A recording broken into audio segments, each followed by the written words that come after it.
Sombor. It is a very rainy day, but honestly it is a vibe. Just like sat at this cafe, I got my coffee and I am just enjoying watching the rain.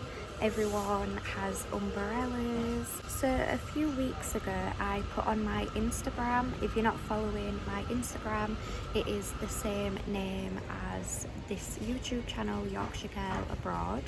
So basically a few weeks ago I put on my Instagram, if you have any questions for me, let me know and I will answer them in a video. And I never actually got round to answering the questions, so I thought I would answer them today because yeah, it's a very rainy day today, so it looks like I can't be doing too much because I don't have an umbrella, unfortunately. But yeah, I thought I would answer some questions. So the first question: how was your first feelings to travel solo? Did you learn anything new? So I would say the first time I travelled solo, I was, of course, like very nervous. I think like most people would be very nervous to go to a new place by themselves, especially just like a foreign place where everything is new and different. Like I feel like, you know, most people would be quite nervous of that. So I feel like definitely my first feelings to travel by myself was probably nervousness, but also like a lot of excitement because I've always wanted to travel, and the idea of solo travel was something that I really thought was going to be a good fit for me because I enjoy doing things at my own pace, and I feel like when you're by yourself, you're more likely to have interactions with others when you're by yourself because you're more approachable, and also you push yourself out of your comfort zone when you're by yourself. So that can include going and meeting new people, and yeah, I feel like when you're traveling maybe with a friend or with somebody else, you're just a little bit less likely to go and have like experiences of places because you're kind of like with that person. So yeah, I really like solo travel, and I really enjoy being able to sort of have my own schedule as well. That's like a massive thing for me. I love my own schedule, I love my own time, I love meeting other people, but equally I love being by myself just as much as being with others. So I am like, you know, like an omnivert. So I'm like an extrovert and an introvert. Like whenever I take those tests, it always says I'm like 50% extrovert, 50% introvert, which I can really tell because I can spend months and months with another person, but then also I can spend months and months with myself. So, and I honestly like enjoy them both equally. Like when I'm with another person, I'm not really thinking like I want to be by myself, and when I am by myself, I'm not really thinking that I want another person with me. So yeah, I think it's kind of like the best of both worlds, honestly. Like I am just like happy in company and without company. So I will continue the questions in a minute, but I had to leave because it got super chilly.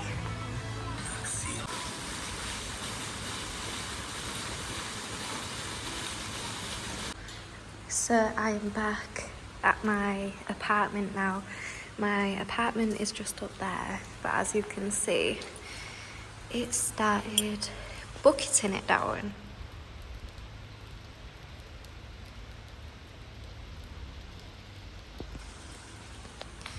So I'm gonna go back into my apartment.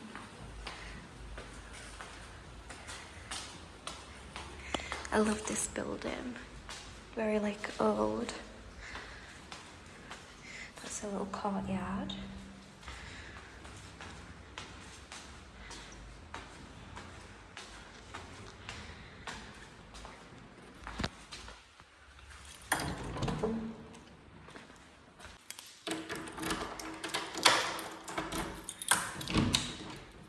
So as you can see, I'm back home and I am going to continue the questions. Okay, so the next question is, how did I come up with the idea to come to Serbia? And honestly, like, I feel like Serbia was like never really on my radar, but Serbia basically, sort of the idea of Serbia came into my head. Honestly, I was just like scrolling on, you know, like Google Maps, and I was just like scrolling around and I clicked on Belgrade, like on Google Maps, and it just came up with like a bunch of pictures of Belgrade. Do you know when you click on a city in Google Maps and it just like comes up with some like a few pictures that people have taken?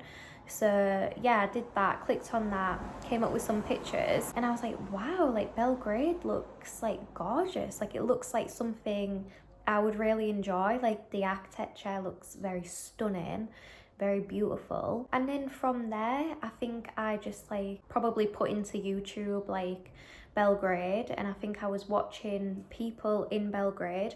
I don't think I actually found that many videos of like other solo people in Belgrade. I think maybe there was like one or two solo people in Belgrade. I probably, you know, watched those videos, and then the idea started to come into my head even more of going to Belgrade. I was in Skopje at the time, so I was thinking like it is quite a long journey just to go to Belgrade, and I had like no clue what the rest of Serbia looked like. So I was thinking, if I go all the way to Belgrade, I'm hoping there's other places I can see. So I think I just googled like cities in Serbia to visit, and in like Subotica, I remember seeing Subotica. So the idea of Belgrade was already in my head that I wanted to go to Belgrade.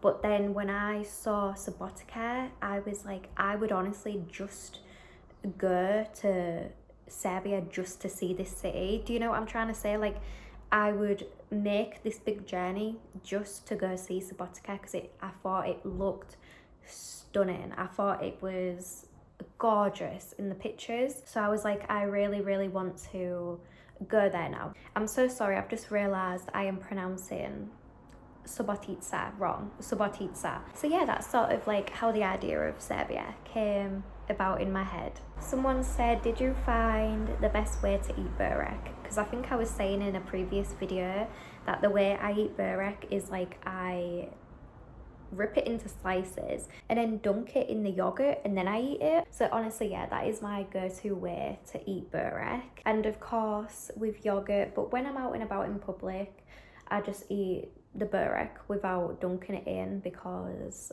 I end up getting yogurt everywhere basically and making a massive mess. So somebody put, is it your plans to visit Skopje and Macedonia soon again? And I would say yes. I really love Skopje, I love Ohrid, and I love Krushevo.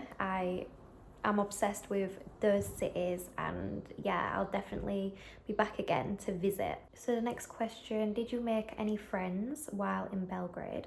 I did. I ended up meeting 2 girls. Somebody asked, would you consider your accent typical for Yorkshire? It's so clear, not like other English accents. So I would say I do still have a Yorkshire accent, but it is very, very diluted, probably to what it was when I was like a teenager and stuff, and I had been living in Yorkshire, and now it is diluted because I basically left Yorkshire in the city where I am born in. I left there when I think I was 19, and I basically moved to London, and then I lived in Liverpool, and then I went travelling, and then I came back to England and ended up living in a little village in Yorkshire, not the city where I'm from in Yorkshire, but like a little village in Yorkshire. So I will say like probably all those years of being away from my city has definitely like diluted my accent. We have a very, very strong accent, so I feel like naturally your accent does probably weaken a little bit. I do actually have friends telling me that like my accent has changed a lot and like it's not as strong as what it was like a few years ago, for example. Yeah, my accent is just kind of weakening out a bit, which is probably very normal, but it actually makes me really sad because I don't want to lose my accent. The last question I will ask is, what's your biggest impression of Serbia? And I will say probably my biggest impression is how gorgeous the cities are. For example, like Sombor is like gorgeous. Subotica was gorgeous, and I absolutely loved Belgrade. As you know, if you have watched my videos in Belgrade, like I love Belgrade. So I'd say the biggest impression is how gorgeous the cities are, how friendly the people are.